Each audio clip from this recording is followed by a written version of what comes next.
88편.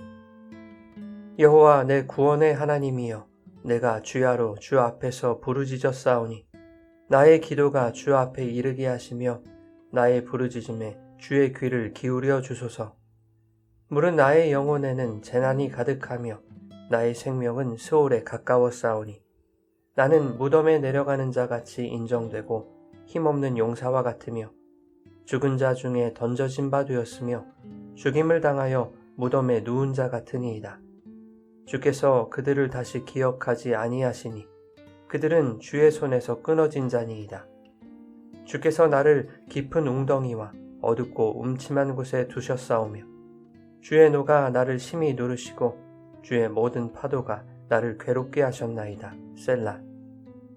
주께서 내가 아는 자를 내게서 멀리 떠나게 하시고 나를 그들에게 가증한 것이 되게 하셨사오니 나는 갇혀서 나갈 수 없게 되었나이다. 곤란으로 말미암아 내 눈이 쇠하였나이다.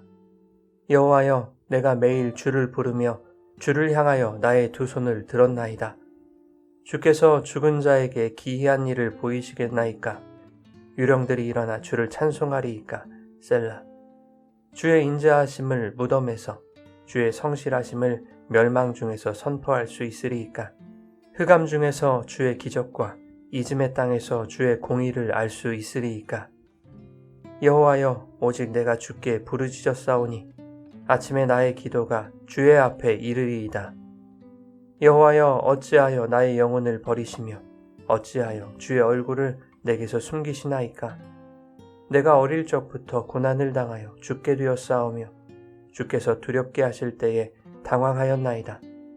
주의 진노가 내게 넘치고 주의 두려움이 나를 끊었나이다. 이런 일이 물같이 종일 나를 애우며 함께 나를 둘러쌌나이다. 주는 내게서 사랑하는 자와 친구를 멀리 떠나게 하시며 내가 아는 자를 흑암에 두셨나이다. 여러분, 좋은 아침입니다. 오늘도 말씀의 은혜가 여러분의 삶에 풍성히 임하기를 소망합니다. 시편 88편은 절망의 시면 속에서 하나님께 부르짖는 탄식의 시입니다. 본문은 처음부터 마지막까지 절망으로 가득 차 있습니다. 특히 마지막 구절을 흑암이라는 표현으로 끝낼 정도로 성도의 삶에 찾아오는 어두운 현실을 강조하고 있는 듯합니다. 표제를 보면 이 시를 기록한 사람은 에스라 사람 헤만이라는 것을 알 수 있습니다. 그는 성전에서 찬양을 담당하던 영적 지도자였을 것입니다. 1절에 보면 그는 하나님을 내 구원의 하나님이라고 부르며 기도를 시작합니다. 하지만 정작 그의 현실에는 구원의 희망이 느껴지지 않습니다. 밤낮으로 하나님께 부르짖지만 상황은 더 나빠지고 있는 듯 보입니다. 3절의 시인은 자신의 영혼에 재난이 가득하며 자기 생명이 스올에 가까웠다고 말하고 있습니다. 4절에는 그런 자신을 무덤에 내려가는 자, 힘없는 용사라고 표현하면서 급기야 5절에서는 죽은 자 중에 던져진 자, 죽임을 당하여 무덤에 누운 자 같다고 말하고 있습니다. 시인이 무엇 때문에 절망하고 있는지, 그가 재난과 죽음과 같은 고통과 두려움에 빠지게 된 이유가 무엇인지 본문이 정확하게 말하고 있지는 않지만 본문은 성도의 삶 속에 두려움과 고통의 현실이 있다는 것을 말하고 있는 것입니다. 시인은 6절에 깊은 웅덩이와 어둡고 음침한 곳에 던져진 것 같다고 말합니다. 웅덩이는 감옥이나 심형 같은 빠져나올 수 없는 현실을 묘사할 때 쓰는 단어입니다. 성도의 삶에도 웅덩이에 빠지고 음침한 곳에 던져진 듯한 시간들이 있습니다. 갑작스러운 질병과 사업의 실패, 관계에서 받는 상처 등 성경은 이런 어두운 현실을 숨기지 않고 신앙인의 삶에도 어둠의 밤이 찾아올 수 있음을 보여주고 있는 것이죠. 오히려 시편 34편 19절에는 의인은 고난이 많다고 말씀하죠. 그러나 이어서 여호와께서 그의 모든 고난에서 건지신다라고 말씀합니다. 본문은 성도들에게 찾아오는 고난과 하나님께서 그 고난들로부터 건지시기까지의 사이에서 성도가 어떻게 반응해야 하는가를 보여주고 있습니다. 시인은 기도했습니다.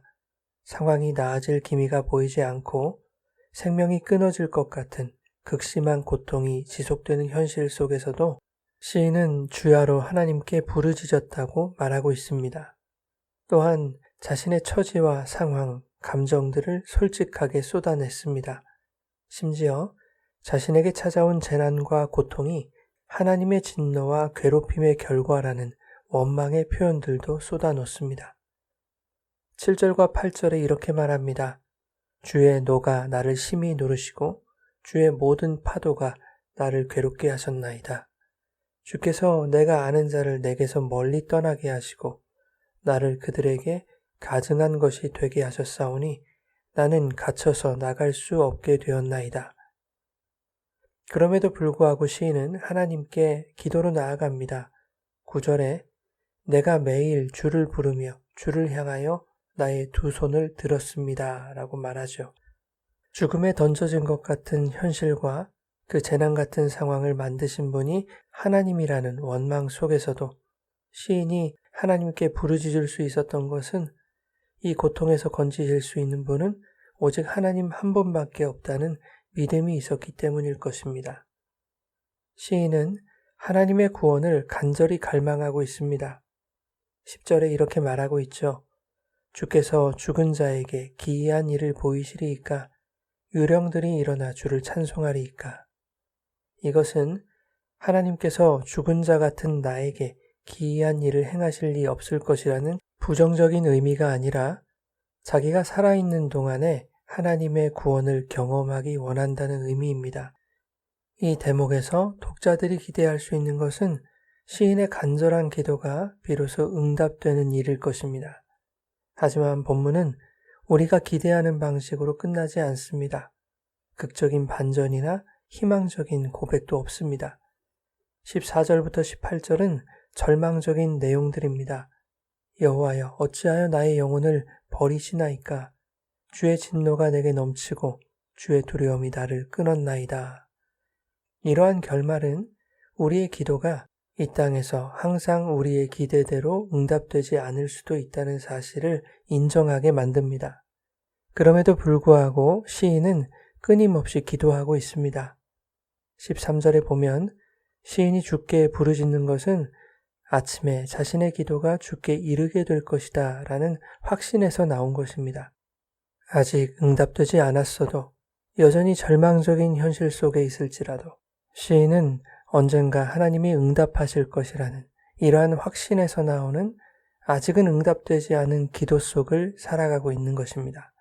기도는 상황의 변화가 아니라 관계의 지속입니다. 시인은 하나님께 매달리는 것을 멈추지 않았습니다. 하나님께 매달릴 수만 있다면 그분을 붙들게 한 고난의 현실조차도 그에게 은혜이며 응답일 것입니다. 사랑하는 여러분, 때로는 이유를 알 수 없는 깊은 어둠을 지날 때가 있습니다. 하지만 어둠 속에서도 하나님께 부르짖을 수 있는 것이 은혜입니다. 아직 응답되지 않은 기도 속에 머물러 있다 할지라도 그 기도 속에서 살아가는 성도의 삶은 여전히 하나님과 연결되어 있는 것이기에 그것이 바로 하나님을 의지하는 믿음의 증거일 것입니다. 혹 내가 원하는 응답이 없다 할지라도 하나님은 부르짖는 자들의 기도를 무시하지 않으십니다. 침묵하시는 가운데서도 인간의 뜻이 아닌 하나님의 뜻을 구하는 자들로 빚어가실 것입니다. 흑암 가운데서도 손을 들고 주님을 찾는 모든 영혼 위에 하나님의 때에 반드시 임할 구원의 빛이 비추게 될 것입니다. 이것을 믿으며 어떤 상황에서도 부르짖어 기도하며 하나님께 매달려 그분과의 관계가 지속되는 삶을 살아가시기를 예수님의 이름으로 축원합니다.